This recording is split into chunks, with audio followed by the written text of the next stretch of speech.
Hello बच्चों, कैसे हो आप। आज जो अपने टॉपिक लेके आए हैं वो लेके आए हैं चतुर्भुज का क्षेत्रफल है अपने कैसे ज्ञात कर सकते हैं।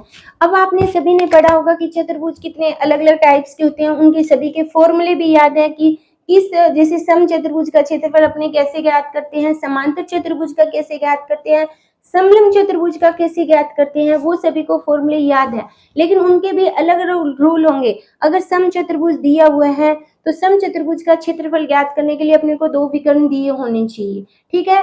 अगर मान लो अपने को कोई सिंपल चतुर्भुज दे दे, उनमें विकर्ण नहीं दिया हुआ, ऊंचाई नहीं दी हुई और भुजाएं दे दी, एक विकर्ण दे दिया, तो उसको अपने कैसे हल करेंगे चतुर्भुज का क्षेत्रफल ज्ञात करना। तो उसके लिए मैं आपको अलग से ही सबसे हटके ट्रिक्स लेके आई हूँ कि किसी भी जो मैं ट्रिक्स लेके आई हूँ उसकी सहायता से अपने चतुर्भुज का क्षेत्रफल कैसे ज्ञात करेंगे, वो आज मैं यहाँ पे आपको सिखाऊंगी। इसलिए मेरे साथ वीडियो में अंत तक जुड़े रहना। अगर वीडियो अच्छी लगे तो अपने दोस्तों के साथ शेयर करना, मेरे चैनल को सब्सक्राइब करना। ठीक है बच्चों, तो अब अपने स्टार्ट करते हैं। मान लो ये अपने को क्या दिया हुआ है, एक चतुर्भुज दिया हुआ है। चतुर्भुज सबसे पहले नॉलेज होनी की चीज, चतुर्भुज क्या होती है, जिसकी चार भुजाएं होती है। ठीक है। और दो विकर्ण होते हैं और चार भुजाएं होती है और उनके चारों कोनों का योग कितना है, 360 होता है। अब मान लो ये मैंने यहाँ पे एक डायग्राम शो किया हुआ है, एक चतुर्भुज बनाया हुआ है जिसके मैंने चारों भुजाएं भी दी हुई है और साथ में एक विकर्ण दिया हुआ। अगर मान लो इसको समचतुर्भुज माने, ठीक है, तो अब मान लो क्वेश्चन में पूछते हैं कि समचतुर्भुज है ये और उसका क्षेत्रफल ज्ञात करो। तो समचतुर्भुज के लिए कम से कम अपने को दो विकर्ण चाहिए, लेकिन यहाँ पे जो विकर्ण कितना दिया हुआ है, एक दिया हुआ है। तो अब इसको अपने कैसे ज्ञात करें, अलग ही ट्रिक से अपने इस क्वेश्चन को हल करेंगे। तो लेट स्टार्ट करते हैं अपने। जैसे मान लो ये अपने को कोई भी त्रिभुज दिया हुआ है, A B and C and D. ठीक है। ये त्रिभुज दिया हुआ है ए बी सी डी। अब इसका क्षेत्रफल ज्ञात करना है। बच्चों आपने हीरोन का सूत्र पढ़ा होगा, 9th क्लास में हीरोन का सूत्र है। हीरोन के सूत्र से अपने किसी भी त्रिभुज का क्षेत्रफल ज्ञात कर सकते हैं जिनकी तीन भुजाएं होती है।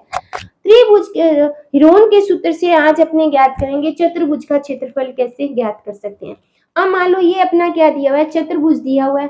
चतुर्भुज के मैंने यहाँ पे ये जो एक विकर्ण दिया हुआ है, इसका मतलब यहाँ पे दो त्रिभुज बन रहे हैं। इसमें कौन सा, A B D and B C और डी, दो त्रिभुज बन रहे हैं। दोनों त्रिभुज का अपने अलग अलग क्षेत्रफल निकालेंगे, किससे, हीरोन की सहायता से। फिर दोनों को कंबाइन कर देंगे, जोड़ देंगे, तो वो इस पूरे एबीसीडी का क्षेत्रफल आ जाएगा। तो सबसे पहले अपने बात करते हैं ए बी और डी, यानी फर्स्ट इस त्रिभुज की बात करते हैं। इसमें मान लो ए भुजा कौन सी है, बी, इसके सामने ये होगी, ए होगी, बी के सामने होगी 5 और डी है, तो इसका मतलब इसको सी मान लेते हैं। सी की भुज के सामने होगी, तीनों भुजाएं। हमेशा ध्यान रखना, हीरोन के सूत्र से अपने क्या करते हैं, सबसे पहले अर्ध परिमाप निकालते हैं। त्रिभुज का परिमाप क्या होता है, तीनों भुजाओं का योग, लेकिन अपने को क्या चाहिए, अर्ध परिमाप चाहिए। तो अर्ध परिमाप का फॉर्मूला होता है S is equal to A plus B plus C बटे 2। ए का मान है 7 प्लस 5 प्लस 6 बटे 2, कितना हुआ, इनको जोड़ोगे कितना हुआ, 18 बटे 2, यानी कितना हुआ, 9 आ गया। यानी एस की वैल्यू यहाँ पे अपने को कितनी फाइंड हो चुकी है, 9 हो चुकी है। अब अपने को निकालना है ए बी डी का क्षेत्रफल। अपने ने अभी जो निकाला था वो निकाला था अर्ध परिमाप। अब हीरोन का सूत्र क्या होता है, एस माइनस ए, एस माइनस बी और एस माइनस सी, ये हीरोन का फॉर्मूला होता है। अब इस फॉर्मूले में मैं मान रख दूंगी, एस का मान कितना है, 9, 9 में से ए बुझा गई, 9 में से बी बुझा गई और 9 में से सी बुझा गई। अब मैं बात करूं यहाँ पे 9 कितने बचे, 2, इसमें कितने बचे, 4 और इसमें कितने बचे, 3। अब देखो इससे वर्गमूल से अपने को क्या निकालना है, बाहर निकालना है। 9 का कितना 12 आया, 3, 4 का कितना 12 आया, 2, 2 और 3 12 आते नहीं तो कितने, तो आंसर कितना हो गया, 6√6। किसका त्रिभुज का क्षेत्रफल है, ए बी डी का क्षेत्रफल आ गया 6√6। ठीक है, मतलब इस त्रिभुज का क्षेत्रफल आ गया ए बी और डी का, इसका अपने ने निकाल लिया 6√6। अब अपने को निकालना है बी सी और डी। बी में भुजा ए कितनी है, 7, बी कितनी है, 5 और सी कितनी है, 6। अब तीनों भुजाएं हैं। अब आप ध्यान से देखो कि जो अपने ने फर्स्ट निकाला है ए बी सी और ए बी सी सेम भुजा है, सेम भुजा है, इसका मतलब क्षेत्रफल भी तो सेम ही आएगा। तो इसको अपने को अलग से करने की जरूरत नहीं है। क्यों, क्योंकि सेम भुजा है और सेम ही क्या है, इसका क्षेत्रफल होगा। तो इसका मतलब बी सी और डी का भी क्षेत्रफल कितना आएगा, 6√6 आएगा। अगर अपने को भुजाएं अलग अलग दी होती तो अपने अलग से करते, फिर दोनों को जोड़ते।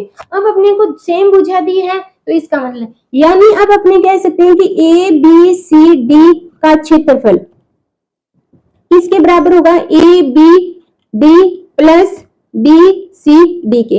इसका कितना है 6√6 प्लस इसी का कितना है 6√6, तो कितना हो गया 12√6 सेंटीमीटर की स्क्वायर। यानी इस त्रिभुज का क्षेत्रफल कितना हो गया अपना 12√6 सेंटीमीटर की स्क्वायर। ठीक है बच्चों, तो इस तरह अपने जो है फॉर्मूला अपना जो हीरोन का होता है वो त्रिभुज का क्षेत्रफल ज्ञात करने के लिए होता है, लेकिन अपने चतुर्भुज की सहायता से भी हीरोन के सूत्र से चतुर्भुज का क्षेत्रफल भी अपने ज्ञात कर सकते हैं। ठीक है बच्चों, अगर वीडियो अच्छी लगे तो लाइक करना, शेयर करना और मेरे चैनल को सब्सक्राइब करना। Thank you.